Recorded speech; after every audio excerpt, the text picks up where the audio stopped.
Hello friends, welcome to my channel tech Adda for success. SAIL Bokaro OCT mechanical का आज exam हुआ है। तो इस वीडियो में सेल बोकारो ओसीटी मैकेनिकल का एग्ज़ाम एनालिसिस देखेंगे। टेक्निकल के क्वेश्चन का लेवल कैसा था, नॉन टेक्निकल के क्वेश्चन का लेवल कैसा था, वो इस वीडियो में देखेंगे। और मैक्सिमम क्वेश्चन मुझे मिला हुआ है, तो इस वीडियो में सब क्वेश्चन देखेंगे जो मिला हुआ है मेमोरी बेस्ड।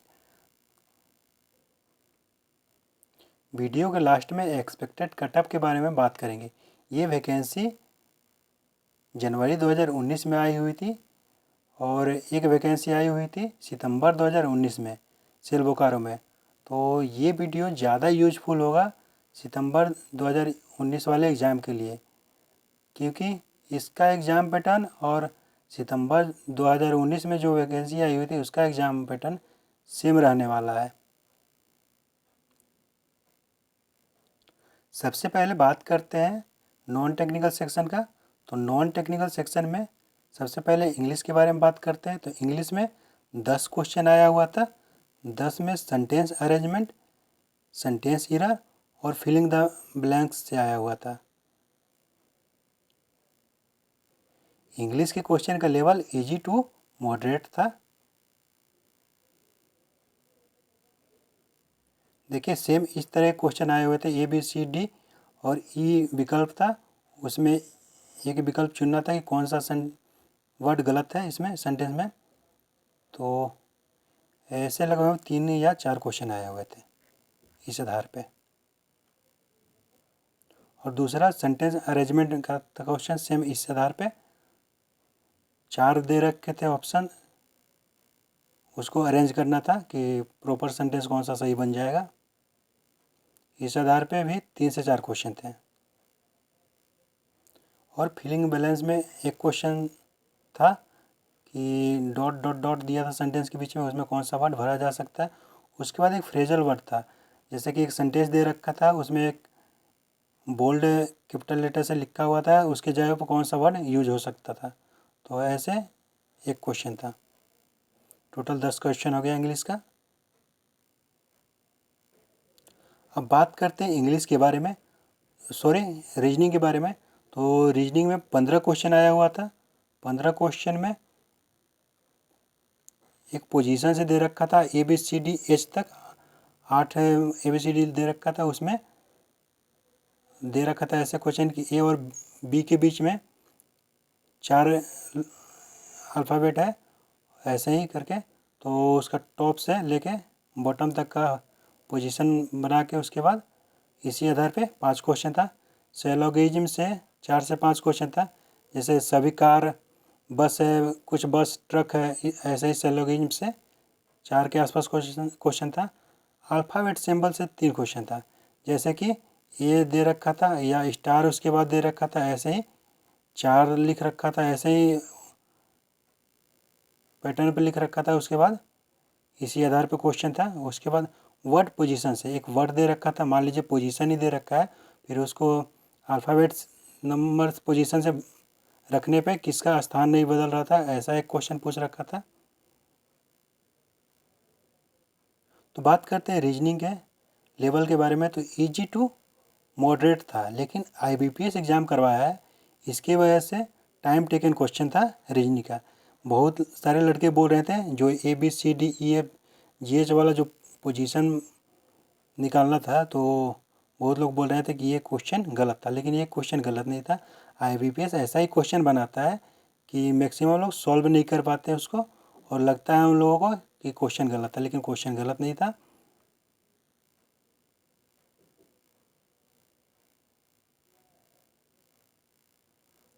अब बात करते हैं जीके के बारे में। जीके से 10 क्वेश्चन आया हुआ था। 10 क्वेश्चन में 8 क्वेश्चन मिल गया है। अगर 2 क्वेश्चन किसी को याद है तो वो लोग कमेंट में बतला दीजिएगा, PDF में ऐड करके अपने टेलीग्राम ग्रुप में डाल दूंगा। आप लोग ये PDF मेरे टेलीग्राम ग्रुप से डाउनलोड कर लीजिएगा। तो जीके में पूछा हुआ था एक क्वेश्चन, सेल की स्थापना जब हुई थी शायद 1973 के आसपास, तो उस समय कितने मेन ब्रांच थे और इंटीग्रेटेड ब्रांच थे 3। तो मेन ब्रांच कितने थे इसके बारे में पूछ रखा था। सार्क में कितने देश है इसके बारे में पूछ रखा था।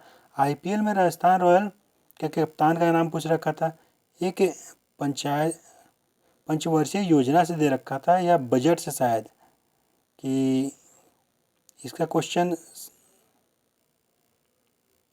कोई पंचवर्षीय योजना से बतला रहा था, कोई बजट रिलेटेड क्वेश्चन बतला रहा था।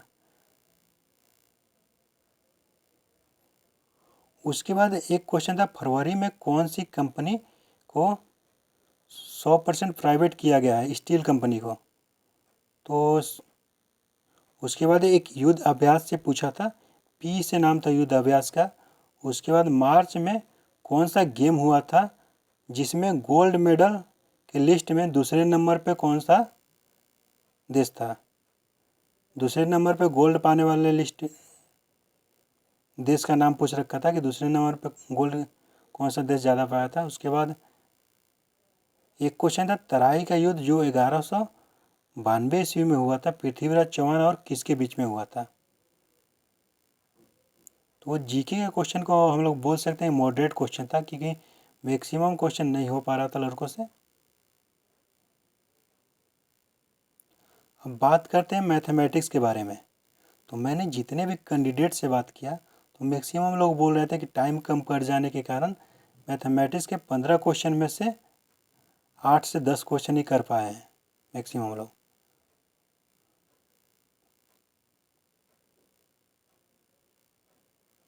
मैथमेटिक्स में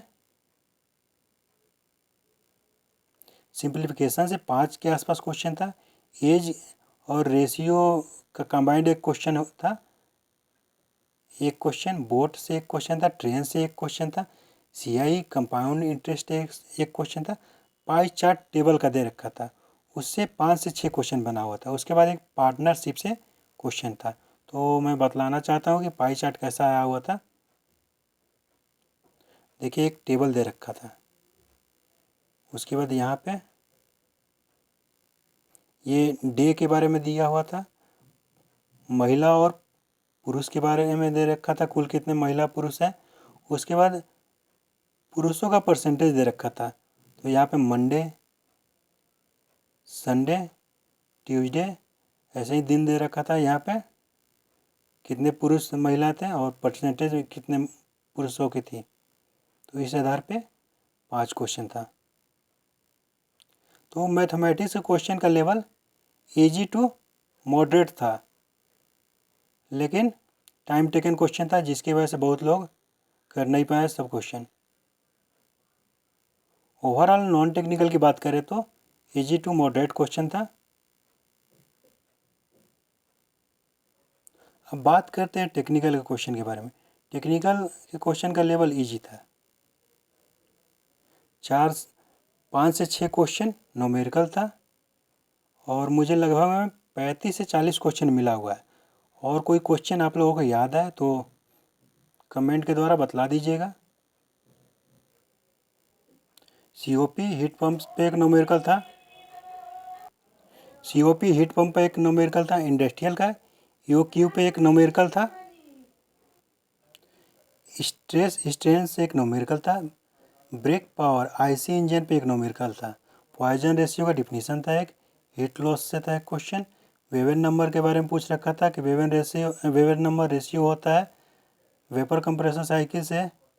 पूछा था कि मिनिमम टेम्परेचर किसका होता है, इवेपोरेटर, कंप्रेसर, इन सब में।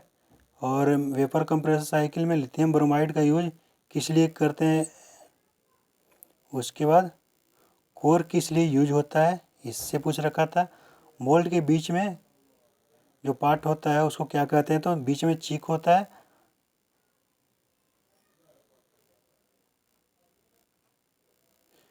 सीमलेस ट्यूब के लिए कौन सा प्रोसेस यूज होता है, hot drawing, extrusion, hot rolling, cold rolling, इसके बारे में पूछ रखा था। सेंट के प्रॉपर्टी से एक क्वेश्चन था। टिग वेल्डिंग में कौन सा गैस यूज होता है, इसके बारे में एक क्वेश्चन था। इनमें से कौन सा डायमेंशनलेस है, इससे एक क्वेश्चन था। हीट ट्रांसफर से लगभग 3 से 4 क्वेश्चन था। एयर का CP/CV कितना होता है, तो 1.41 होता है, ये पूछ रखा था। कोफिशिएंट ऑफ डिस्चार्ज से एक न्यूमेरिकल था। आइजोल टेस्ट का नॉच एंगल कितना होता है, इसके बारे में पूछ रखा था। 100% एफिशिएंसी किस लॉ को वायलेट करता है तो थर्मोडायनेमिक्स सेकेंड लॉ, इससे एक क्वेश्चन था। साइकोमेट्रिक चार्ट में क्या शो करते हैं, तो इससे एक क्वेश्चन था। उसके बाद एक क्वेश्चन था which one is not heat treatment, तो कौन सा इसमें हीट ट्रीटमेंट पोर्शन नहीं है, सैनाइडिंग, टेम्परिंग, हार्डनिंग, केस कार्बोराइजिंग। उसके बाद ड्राइंग प्रॉपर्टी, डक्टिलिटी से एक क्वेश्चन था। मटेरियल साइंस से मोस्टली ज़्यादा क्वेश्चन थे। एक हीट ट्रीटमेंट से क्वेश्चन था, हाइपो यूक्टेटाइड स्टील का परसेंटेज भी पूछ रखा था कार्बन का, कि हाइपर यूटेक्टाइड स्टील में कितने % कार्बन होते हैं। हीट ट्रीटमेंट से हार्डेस्ट मटेरियल के बारे में पूछ रखा था कि कौन सा हार्डेस्ट मटेरियल है। ग्रीक कास्ट आयरन में कितने % कार्बन होते हैं, उसके बारे में पूछ रखा था। पैराबोलिक कर्व किस मैकेनिज्म से ड्रा होता है, टॉम से, ये क्वेश्चन था। ग्राइंडिंग व्हील से एक क्वेश्चन था। क्रैंकशाफ्ट नंबर ऑफ रिवोल्यूशन से एक क्वेश्चन था। 4 स्ट्रोक इंजन में। Petrol engine related fly wheel से एक क्वेश्चन था। उसके बाद कार्बोरेटर इंजेक्टर से एक क्वेश्चन था। गियर फिनिशिंग प्रोसेस से एक क्वेश्चन था। सुपर चार्जिंग का डिफिनीशन दे रखा था। एक स्टील और कॉपर का कंबाइंड रॉड था, तो उसको हीटिंग करने पे किसमें स्ट्रेन ज़्यादा प्रोड्यूस होगा, स्ट्रेस कौन सा प्रोड्यूस होगा, टेंसाइल या कंप्रेसर, इसके बारे में पूछ रखा था।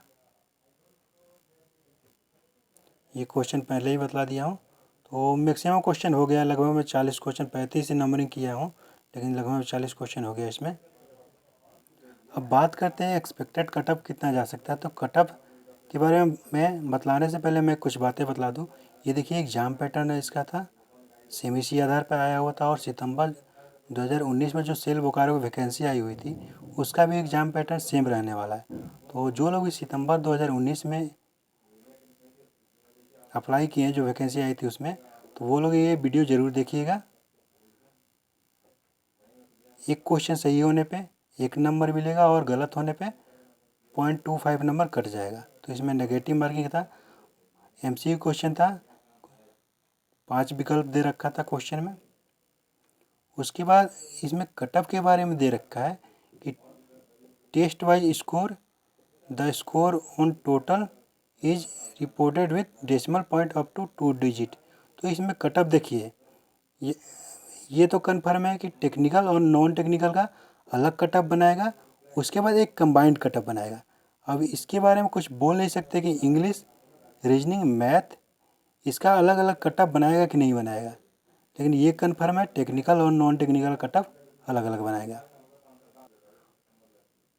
उसके बाद सिलेक्शन प्रोसेस में आपका नोटिफिकेशन में ये दे रखा है कि एक सीट पे 3 लोगों को स्किल टेस्ट के लिए बुलाएंगे। उसके बाद जो जनरल के लिए 50 परसेंटाइल स्कोर लाना होगा, अलग अलग जो भी सेक्शनल कटअप बनेगा उसमें।